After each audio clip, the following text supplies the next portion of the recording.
L'ego, c'est ce qu'on chérit secrètement, ce qui nous fait sentir spéciaux, différents, puissants. Mais vous êtes-vous déjà demandé si votre ego vous contrôle plus que vous ne le contrôlez? Et si, pensant être au sommet de vous-même, vous étiez en réalité en train de vous saboter?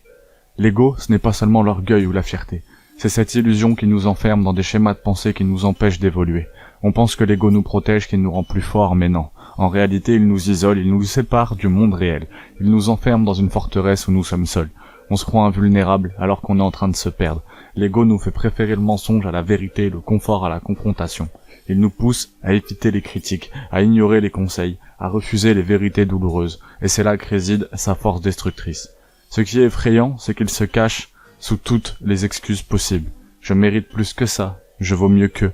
Ils ne me comprennent pas. L'ego s'infiltre dans chaque recoin de nos pensées. Et si on n'y prend pas garde, il finit par gouverner nos décisions, nos ambitions, nos relations. Combien de fois avons-nous détruit des amitiés, ignoré des opportunités, ou pris des décisions impulsives juste pour se satisfaire de ce besoin d'avoir raison, de gagner, de se sentir supérieur. Imaginez ce que ça coûterait de se libérer de cet ego.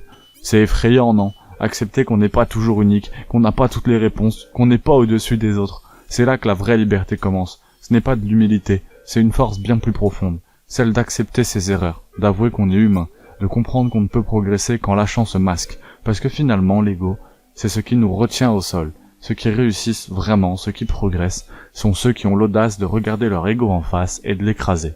Alors, aujourd'hui, posez-vous la question. Est-ce que mon ego me sert, ou est-ce qu'il me détruit? Si ça t'a un petit peu aidé, tu peux t'abonner, mettre un pouce bleu et aller regarder tout ce que je fais. Force, c'était carré.